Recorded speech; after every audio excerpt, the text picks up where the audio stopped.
Esté con ustedes. Y con tu espíritu. Lectura del Santo Evangelio según San Marcos. Gloria a ti, Señor.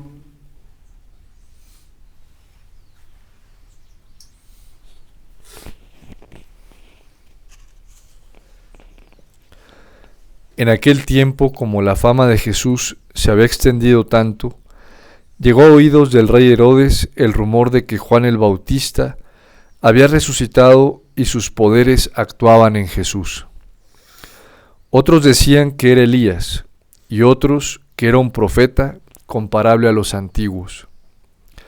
Pero Herodes insistía: es Juan a quien yo le corté la cabeza y que ha resucitado. Herodes había mandado apresar a Juan y lo había metido y encadenado en la cárcel.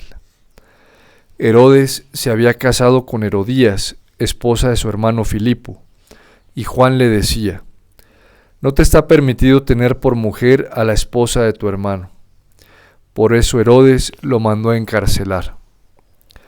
Herodías sentía por ello gran rencor contra Juan y quería quitarle la vida, pero no sabía cómo, porque Herodes miraba con respeto a Juan, pues sabía que era un hombre recto y santo, y lo tenía custodiado. Cuando lo oía hablar quedaba desconcertado, pero le gustaba escucharlo. La ocasión llegó cuando Herodes dio un banquete a su corte, a sus oficiales y a la gente principal de Galilea con motivo de su cumpleaños. La hija de Herodías bailó durante la fiesta, y su baile les gustó mucho a Herodes y a sus invitados. El rey le dijo entonces a la joven: pídeme lo que quieras y yo te lo daré. Y juró varias veces: te daré lo que me pidas, aunque sea la mitad de mi reino.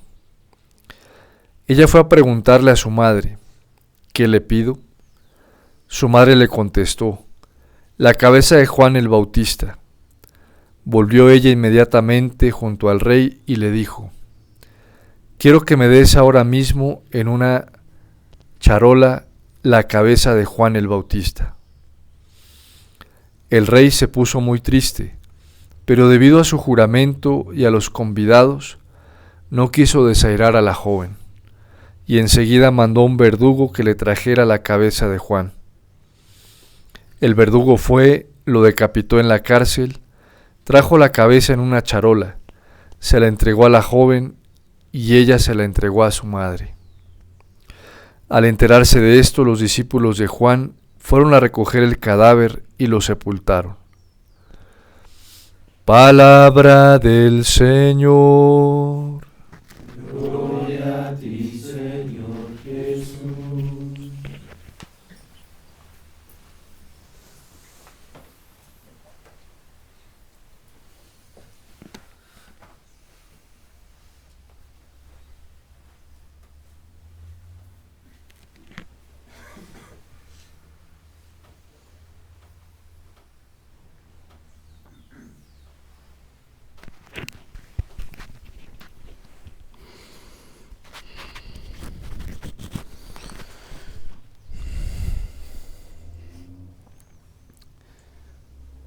El rey Herodes. Se supone para los judíos que es un rey aceptado por Dios. ¿Sí? Viene de la dinastía de los Asmodeos, de hecho es aceptado por los judíos.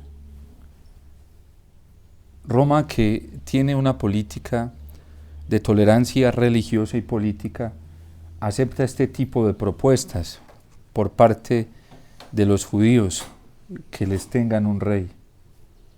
Y de hecho, para eso se lo dan, para gobernar a los judíos. Juan Bautista es súbdito de él, le debe el respeto, le debe la obediencia, ¿sí? Y le debe todos los atributos que se le deben dar a un superior. Además, porque para Juan es real lo que dice San Pablo: todas las autoridades son establecidas por Dios, ¿sí? Y a ellas se les debe el debido respeto y hay que aceptarlas como establecidas por Dios.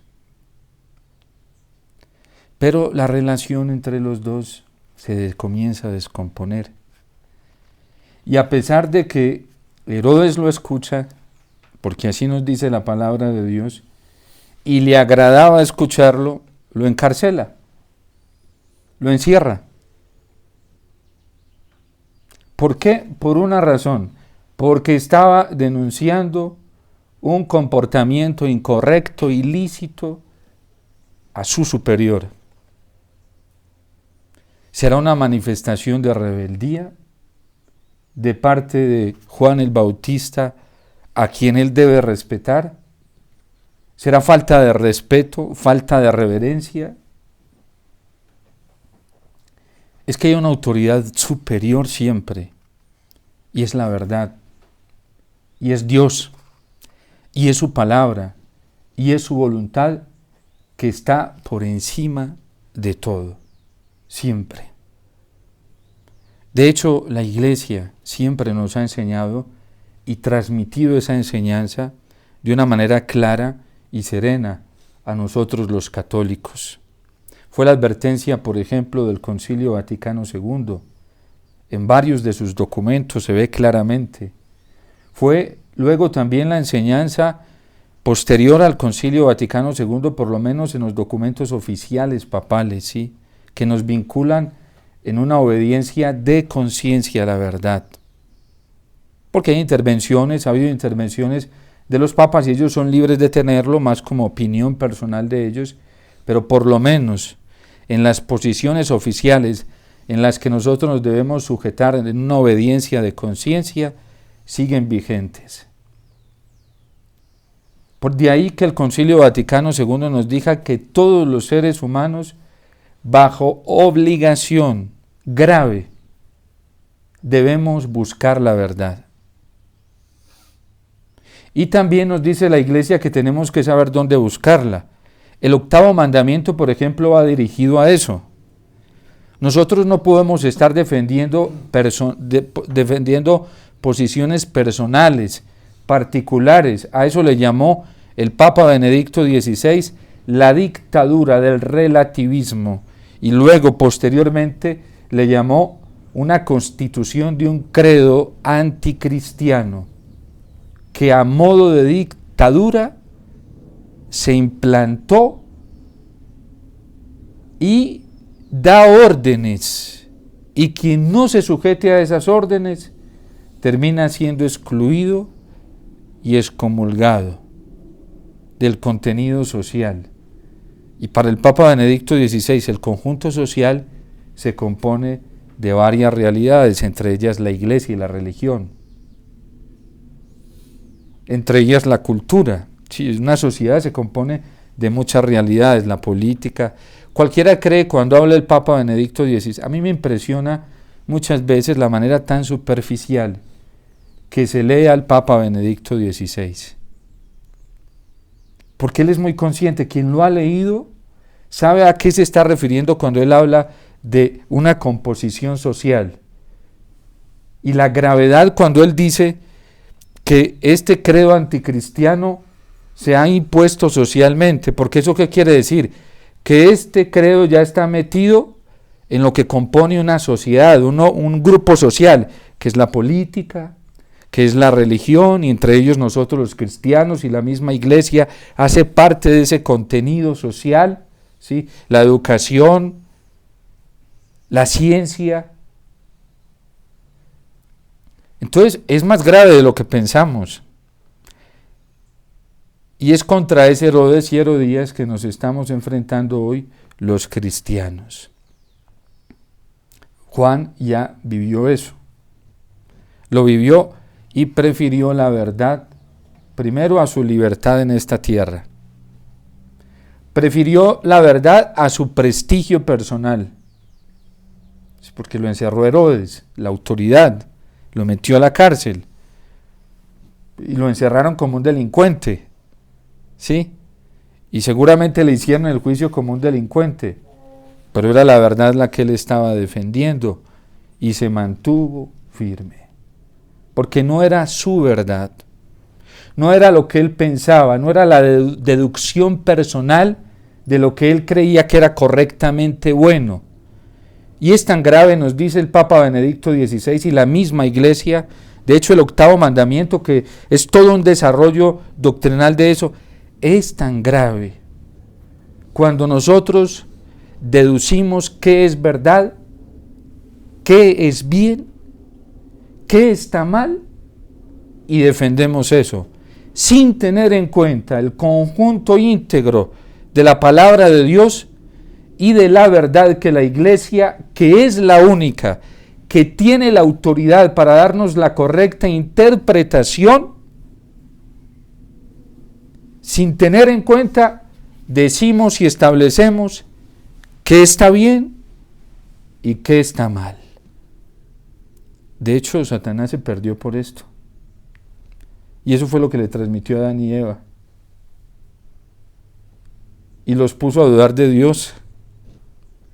Porque ellos establecieron que era, Dios ya les había dicho qué era lo que debían hacer y qué era lo que no debían hacer. Clarísimo, más claro que lo que habla Dios no habla nadie. ¿Sí? De hecho, miren, la Sagrada Escritura es el ejemplo de eso. ¿Cuál es el problema tan serio que tenemos hoy? Por eso el anticristo tiene tanto empoderamiento en la mentalidad, en los criterios, en el discernimiento de las personas, aún de los cristianos, porque esto es un espíritu muy fuerte, con una fuerza muy poderosa, ¿sí? Que resiste, le rechina, le apesta, la verdad, le incomoda. Es espiritual, ¿sí? Esto tiene tanta fuerza que ya el tejido de criterio que tiene la mayoría de la gente hoy para decir qué está bien y qué está mal, el tejido está corrompido ya. ¿Y saben por qué? Porque nos trasnochamos, porque perdimos nuestro tiempo a lo mejor y nos pusimos a escuchar una cantidad de cosas sin darnos cuenta que nos estaban metiendo. Y dejamos a un lado la palabra de Dios. Hasta en la iglesia nos pasó, a los sacerdotes, a los consagrados, a muchos cristianos. Hubo gente que dedicó toda su vida, por ejemplo, a escuchar revelaciones privadas y pocas veces cogía la palabra de Dios. Hubo gente que se dedicó a escuchar consejeros durante años y nunca cogió el Concilio Vaticano II y los documentos del Concilio Vaticano II para ver qué era lo que decía la Iglesia, y despreciando a quienes hacían esto, diciendo que eran legalistas, que es que no era el adoctrinamiento y todo esto, ¿sí? Como si la letra que la Iglesia nos diera fuera una letra muerta, sin vida, cuando es todo lo contrario, es una letra marcada por la sangre de los mártires y la vida de los santos que han dado testimonio de esta verdad. Lo que la hizo la Iglesia, con la autoridad que Dios le dio, fue recoger todo ese testimonio de más de 2000 años y decirnos, esto fue lo que ellos vivieron y lo que a nosotros nos corresponde vivir. Llegar a mirar peyorativamente el catecismo de la Iglesia Católica, lo que nos dice el catecismo de la Iglesia Católica, y quienes enseñan esto y se aferran de esto, mirarlos con desprecio, eso equivale a lo que estaba haciendo Herodes con Juan el Bautista. Y hay acusaciones, es que se las creen, no es que se las creen. Bueno, sí, gracias a Dios se las creen. Se creen que es una verdad superior a la de ellos, los que hacen esto, y buscan en el catecismo, y buscan en la iglesia, y buscan en el corazón. Menos mal, se las creen y le creen a otros, no a sí mismos. Y a este tejido tan falso que el anticristo ha construido en la mentalidad de muchos. Pregúntese, una persona humilde, que es verdaderamente humilde, así le digan una acusación falsa, se tranquiliza, porque sabe en los brazos de quién cae. Pero cuando hay demasiada soberbia, fastidia tanto lo uno como lo otro. Es un péndulo muy real. que a nosotros, después de haber contemplado la misericordia de Dios, la totalidad de su amor en la persona de su Hijo, y tener la verdad en nuestro corazón de saber que Dios no nos ama por lo que somos o por lo que hacemos, ¿sí?, sino que nos ama gratuitamente, ya eso es suficiente para uno estar sereno y tranquilo ante cualquier cosa que pase. Menos mal, a mí, el padre Omar, Dios no me ama porque soy sacerdote, ¿sí?, o porque ejerzo el sacerdocio, porque el día que, como está la situación, que seguramente puede pasar, me impidan seguir ejerciendo el sacerdocio, si yo mirara mi relación con Dios por eso, pues me moriría, porque me quedo entonces sin el amor del Señor. Pero yo, Omar, sé que, es más, antes de la ordenación yo lo decía, y no lo decía por diplomacia. Fue una convicción que me regaló el Señor desde hacía muchos años, que no me importaba si me ordenaba sacerdote o no, ¿sí?, porque Dios no me iba a dar el sacerdocio en función de mi felicidad, ¿sí?, porque mi felicidad es que soy hijo de Dios, es lo más grande que yo recibí, soy su hijo, y Dios me hizo su hijo y me ama, ¿sí?, porque en mí yo estoy marcado con la sangre de su hijo. Pero Dios no me ama porque ejerza el sacerdocio, no, ni me va a dejar de amar por eso, ¿sí? Y lo mismo, ni porque sea religioso, hijo del fiat o no. Me ama porque soy su hijo. Esas son misiones particulares que Dios me ha encomendado, porque yo le dije: Señor, tú me has amado tanto y me amas tanto que yo quiero ayudarte, dime de qué manera. Y me dijo: bueno, vente para acá, como religioso, hijo del fiat y sacerdote, ayúdame con esto. Y yo: listo, bueno, Señor, yo te ayudo. Y si mañana Él dice no más, listo, yo me puedo morir mañana. Sí. Nosotros no podemos tener vinculada nuestra vida a la temporalidad, sino solamente al Señor. Y esa era la libertad de Juan el Bautista. La verdad. Y la verdad es nuestro Señor. Y tenemos que nosotros primero esforzarnos con toda la pasión de nuestro corazón por descubrir rápidamente esa verdad, porque está latente para todos. Esa única verdad que nos hace libres, ¿sí? Conoceréis la verdad, seréis verdaderamente mis discípulos, dice el Señor en el Evangelio. Conoceréis la verdad y la verdad os hará libres. Esa fue la gran gracia que descubrió Juan el Bautista. A mí que me enamoró, por ejemplo, cuando llegué a la comunidad y comencé a aferrarme de las constituciones, a pesar de que a un inicio no teníamos constituciones, pero poco que teníamos, que yo comencé a notar en nuestras constituciones una exigencia radical a ser totalmente de Dios. Y eso me dio libertad. Yo siempre le decía a nuestra fundadora, y me encantaba decírselo, yo le decía: madre, gracias. Yo le tengo, y se lo dije unas horas antes de que la intubaran, sí, se lo alcancé a decir, se lo volví a decir: gracias, madre, porque usted me determinó por el Señor. ¿Qué tal que ella me hubiera equiparado para ella? Me hubiera hecho esclavo y yo no hubiera podido conocer al Señor. Gracias, porque en todo lo que me enseñó, usted me determinó para el Señor. Y me enseñó que mi vida era del Señor y para el Señor. Y esa es la libertad más grande que nosotros podemos encontrar en la vida. Yo le doy gracias al Señor por ella y todo el tiempo que ella fue nuestra superiora, fundadora y que se convirtió en mi mamá y mi consejera, porque me determinó para el Señor, no para ella. Me hubiera hecho un daño fatal y terrible, me hubiera matado el espíritu, me hubiera acabado. Entonces lo más grande que nosotros podemos descubrir en la vida es la libertad de los hijos de Dios, somos de Él. A Él no le debemos, primero porque nos creó, somos de Él. A nadie le debemos gratitud de creación, a nadie más que a Dios, a nadie. Él me creó Y en segundo lugar, Él fue el que me redimió. Yo a nadie le debo gratitud de redención, a nadie en esta tierra, ni le voy a tributar esa gratitud de redención a nadie más, que son los tesoros más preciosos que Dios me ha dado. Ni siquiera la iglesia se atribuye, ni siquiera ella se atribuye eso. Ella sabe que solo es un instrumento y un medio que Dios puso en esta tierra para acercar los hombres y las mujeres a Él. Y esta es la libertad de Juan el Bautista, cuando descubre esta verdad. Por eso no podemos dejar en este camino hacia el Señor, a vivir para Él, a ser obedientes a Él. No podemos permitir que nada ni nadie nos estorbe y nos amarre. Eso no lo podemos permitir en nuestro corazón.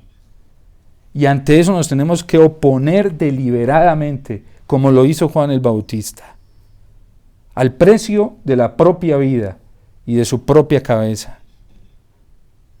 Porque somos del Señor y porque a nadie más le debemos esa gratitud. Yo siempre, a quien acompaño espiritualmente, siempre, y les toca en cierto sentido sufrir conmigo eso, porque yo me les planto y les digo, es con el Señor, y si vas a terminar a los pies del sagrario, la Eucaristía, maravilloso. Por eso a mí me duele tanto, ¿sí?, lo que pasó en pandemia, que nosotros seamos un obstáculo para la gente que quiere llegarnos del Señor. Porque es que ¿quién más? ¿Cómo podemos creer que son las criaturas? ¿Cómo podemos pensar que somos nosotros los hombres si es solamente el Señor? Aquí viene la gente a que la atienda y hay gente que se va a las risas. Y dice, yo los escucho 1, 2 horas, todo lo que necesite. Y al final a todos les digo lo mismo. Prepara una buena confesión, buen examen de conciencia, Eucaristía todos los días, la vas a vivir con fervor, con amor, con piedad, ¿sí? Adoración eucarística, mínimo 1 hora, ¿sí? Y si puedes más, mucho mejor. Santo Rosario, no 1, varios. Pero hoy dentro de la iglesia es hasta impactante. Uno no se alcanza, esto no se acepta. Y se ve como exagerado. Pero uno lo ve dentro de la iglesia, ministros de la iglesia, que con el que está en una vida objetivamente de pecado, y lo ven. No, esa gente, con esto sí nos podemos mover bien y hacer vida fraterna, y qué bueno. Pero quien intenta vivir radicalmente una vida cristiana, resulta una amenaza y un problema. Y uno dice, Dios mío, a mí eso me asusta, literal, me da miedo, pavor. Yo digo, ¿a dónde estamos llegando? Hay personas, sacerdotes, consagrados, que ven a la gente viviendo objetivamente, no percepciones, objetivamente en vida de pecado, mortal. Y dicen, no, venga, camine aquí a mi ladito, venga, porque es que yo tengo que darle protección, ayuda. Y a quien quiere vivir radicalmente para el Señor, dependiendo solo de la Virgen, de la Eucaristía, de la palabra de Dios, de los sacramentos, ¿qué problema? Eso le pasó a Juan el Bautista. Por eso Herodes lo encarceló y Herodías pidió su cabeza. A Herodes no le importaba tener en su reino gente que objetivamente estuviera ofendiendo a Dios. Eso no le importaba, objetivamente. Eso no le importaba.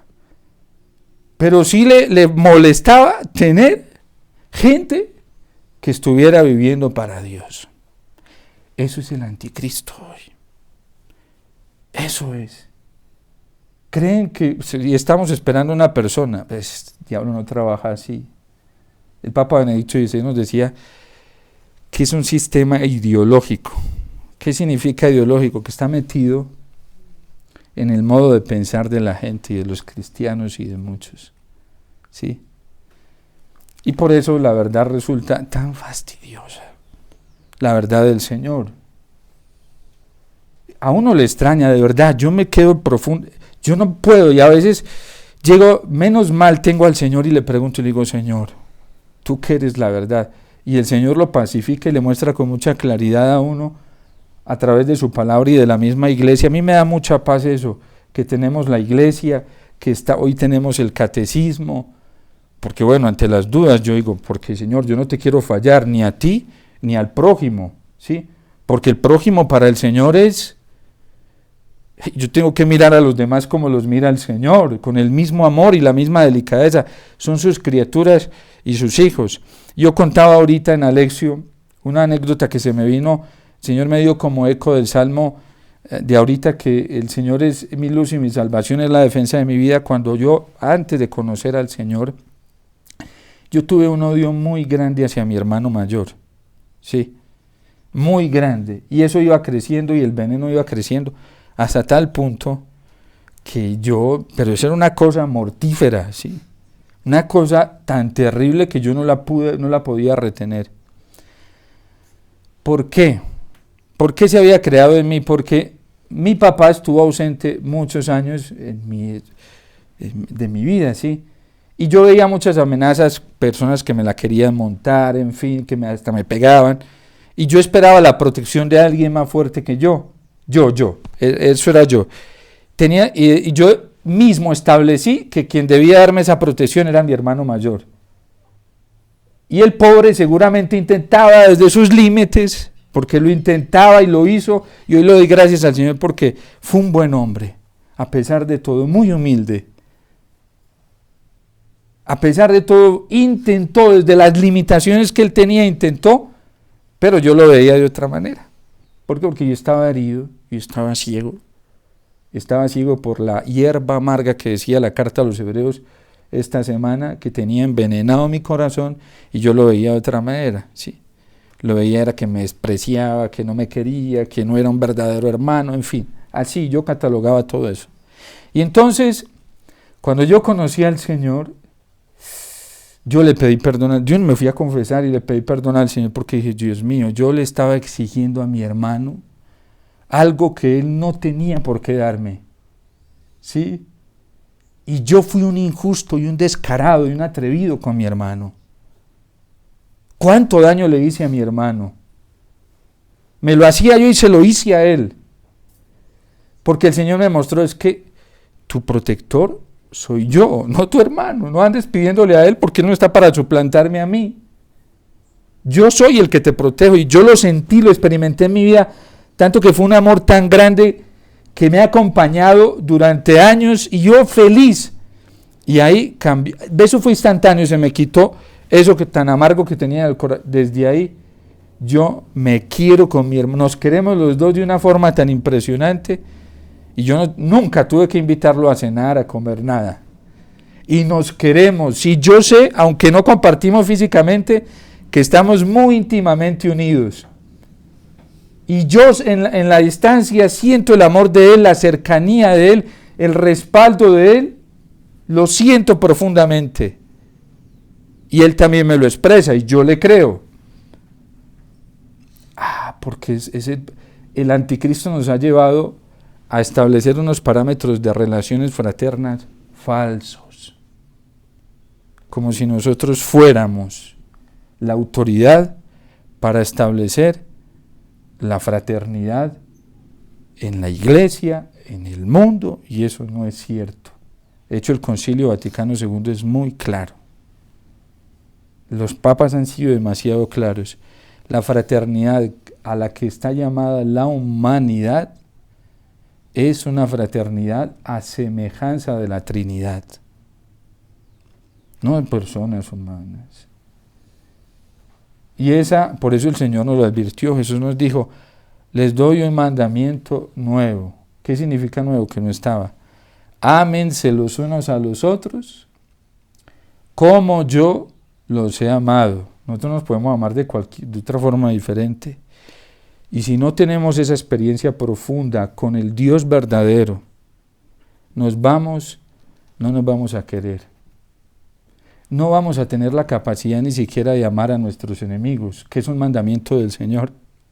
El Señor no nos dio mandamiento de que persiguiéramos a nuestros enemigos. Jamás.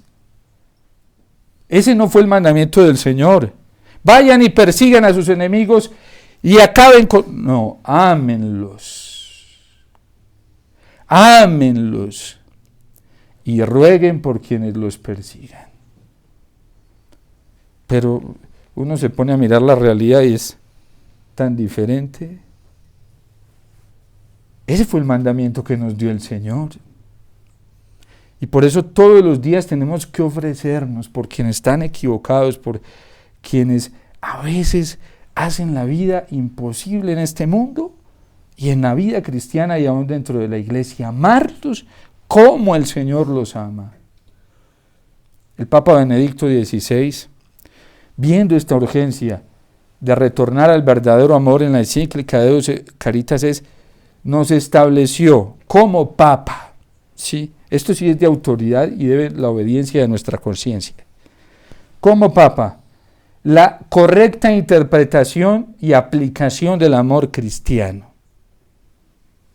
¿Cuál era la correcta aplicación del amor cristiano? Porque él vio una cosa que del amor que se hablaba hoy en la teología católica, en la espiritualidad católica y a nivel del mundo,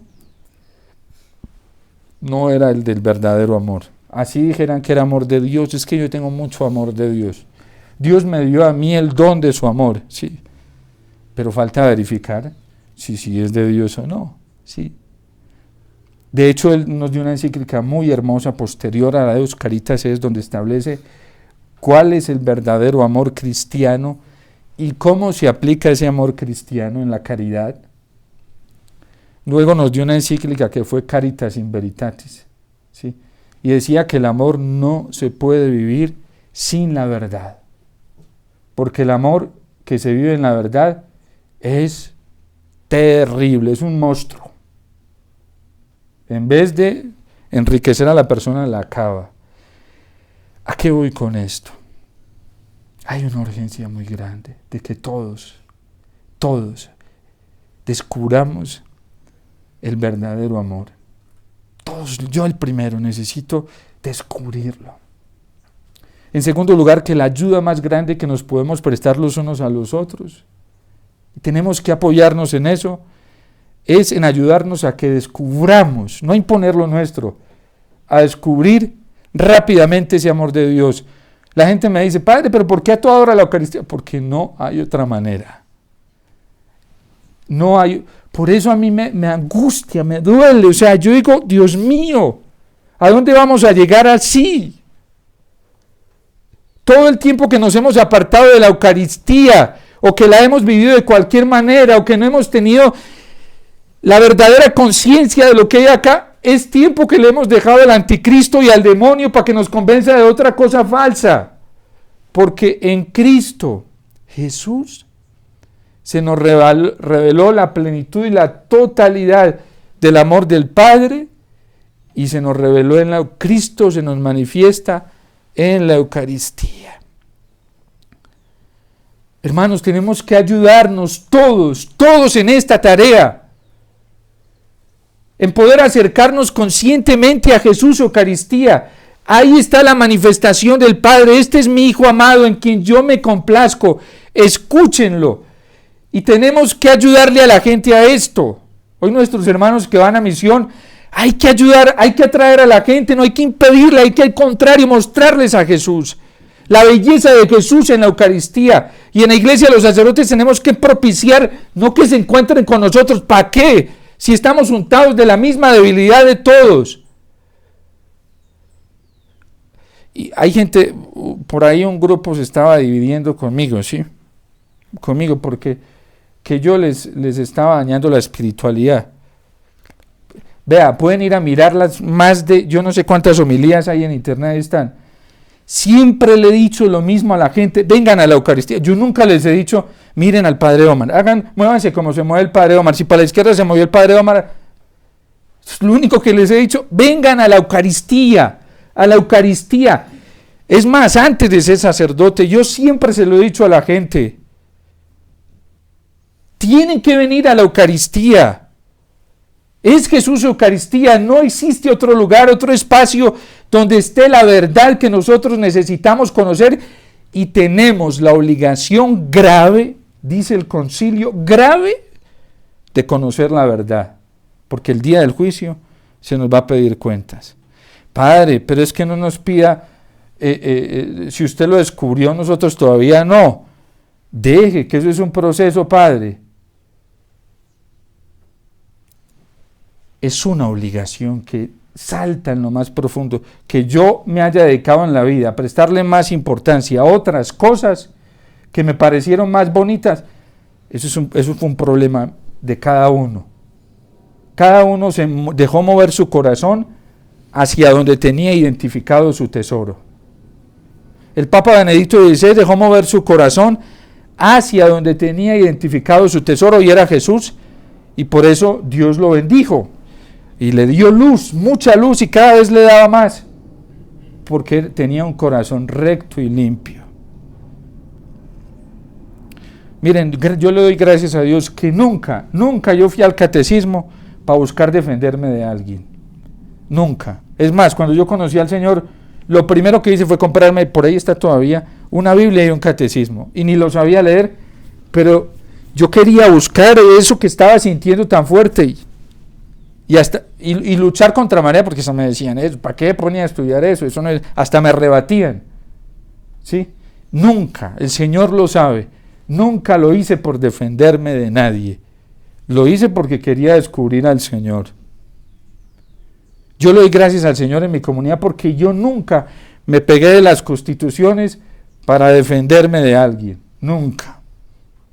Yo no tenía que defenderme. Tenía que buscar una belleza revelada de Dios. Y lo mismo en su palabra. Porque el amor de Dios es así. Pero lastimosamente hoy en la iglesia uno se da cuenta de esta batalla campal que hay dentro, y eso es dardos para allá, ¡pa! Y del otro lado, ¡pa! Y cada vez más encendidos, y ¡pa! Para un lado y para otro, dele. No entremos en esa tónica, que eso es del demonio. Es descubrir, nuestra tarea es descubrir rápidamente el amor de Dios que se nos ha revelado en Cristo Jesús, y ayudarle a todas las personas a que lleguen a los pies de Jesús, a que lleguen donde Él, a que descubran el amor de Dios, porque Jesús tiene la pedagogía. Yo no la tengo, yo soy muy imperfecto, demasiado, y es verdad, y en la forma tengo mucho, y Jesús lo sabe, y me la recuerda, ¿sí? Jesús me la recuerda, a su pedagogía, pero a mí eso no me desanima ni me angustia, porque las tengo, ¿sí? Pero Jesús sí es el maestro pedagogo que tiene la exactitud. ¿Por qué estamos tan heridos? Porque no le estamos buscando a Él. El Señor no deja a nadie insatisfecho. Los hombres sí. Todos están montados de la misma miseria. Todos. Por eso tenemos que venir donde Él no nos deja insatisfechos. El Señor no deja insatisfecho a ninguno.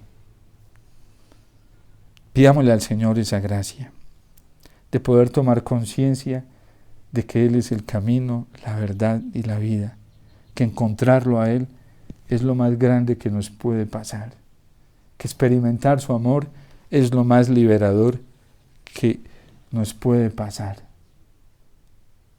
A mí hay gente que yo como que ni me doy cuenta de lo que pasa así. Padre, ¿y usted cómo se pone? Le dije, no, a mí me da miedo, yo menos mal no me doy cuenta, yo soy como ingenuo, sí, de lo que pasa detrás de cortinas, ¿sí? Bueno, y el Señor no va a permitir porque sabe lo cobarde que yo soy, ¿sí? Entonces yo digo, Dios sabe cómo lo hace Él que se le ocurren las cosas, ¿sí? Él. Mi tarea como sacerdote es estar buscándolo a Él. Ayer me encantó nuestro obispo en la celebración de la vida consagrada. Empezó cuando estaba empezando el desarrollo introductorio, citó unas palabras de Benedicto XVI que yo se las escuché varias veces, y para mí fue un discurso que me acompañó durante muchos años, siempre me acompañó desde hace por ahí 10 años que yo lo leí. Eso fue un discurso que él le dirigió a los superiores generales en el aula Pablo VI, creo que fue, y donde definía cuál era la misión de la vida consagrada. Hombres y mujeres buscadores de Dios y abrirle el camino al prójimo para que busquen y encuentren a Dios. Esa es nuestra tarea. Esa es nuestra tarea. Mostrarle a la gente dónde está el Señor. Pero no en lo que nosotros pensamos, en Jesús Eucaristía. Es la máxima revelación de Dios, del amor de Dios Padre para con nosotros. Entonces pidámosle al Señor esa gracia, que lo descubramos rápido, porque lo vamos a necesitar, si no, no vamos a poder. Esto cada vez va a ir poniendo más. El Salmo lo decía ahorita de una forma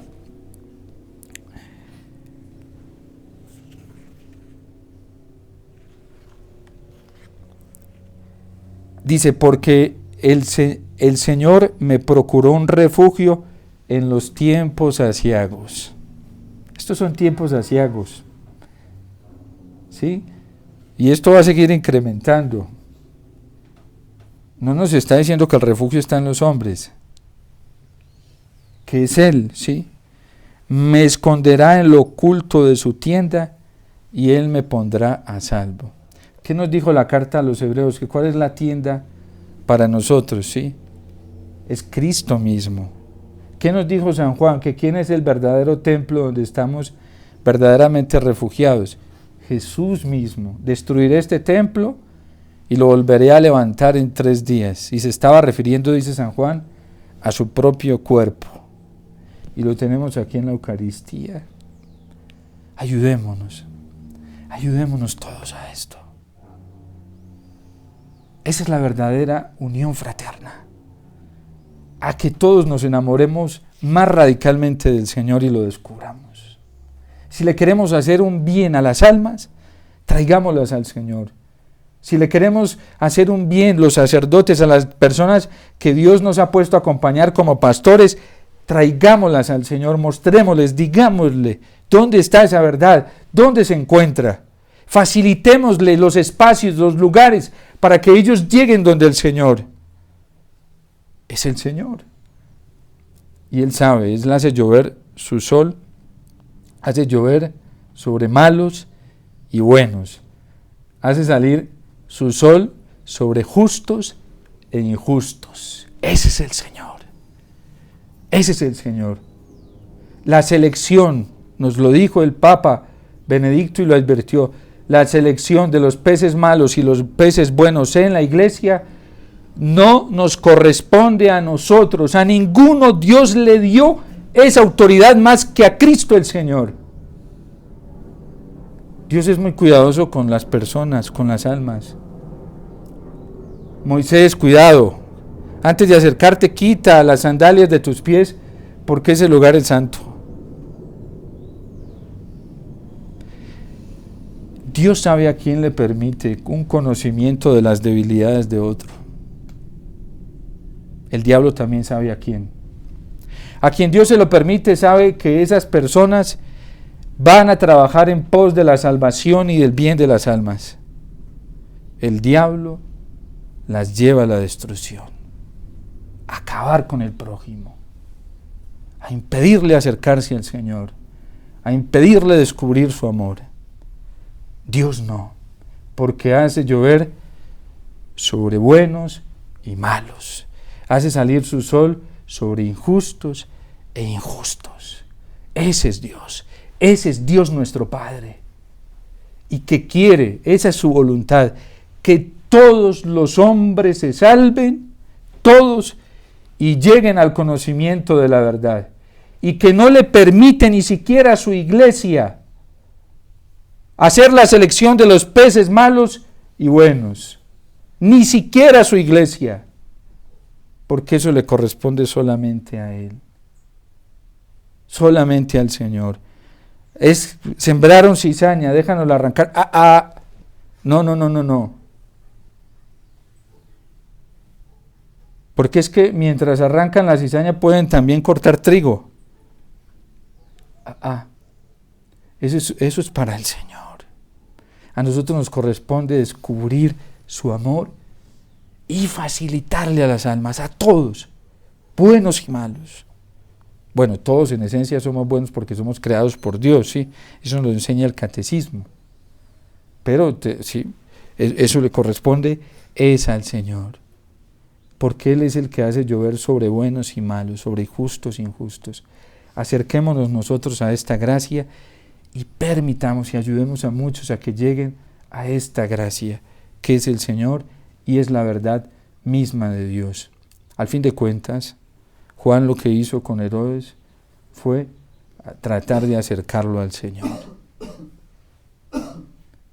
Entonces pidámosle esa gracia al Señor, que la Santísima Virgen María nos ayude en estos tiempos tan difíciles, en el que el diablo también aprovecha y trabaja, pero que nosotros tengamos la certeza del Salmo hoy. El Señor es mi luz, Él es mi salvación, Él es mi refugio, es mi protector, es la ayuda de mi vida. Y que nadie nos quite esa verdad después de que la descubramos. Así nos toca entregar la propia vida, no importa, porque el Señor nos la devolverá en la eternidad con creces y más hermosa. Dios te salve María, llena eres de gracia, el Señor es contigo, bendita tú eres entre todas las mujeres, y bendito es el fruto de tu vientre Jesús. Santa María, Madre de Dios, ruega por nosotros pecadores,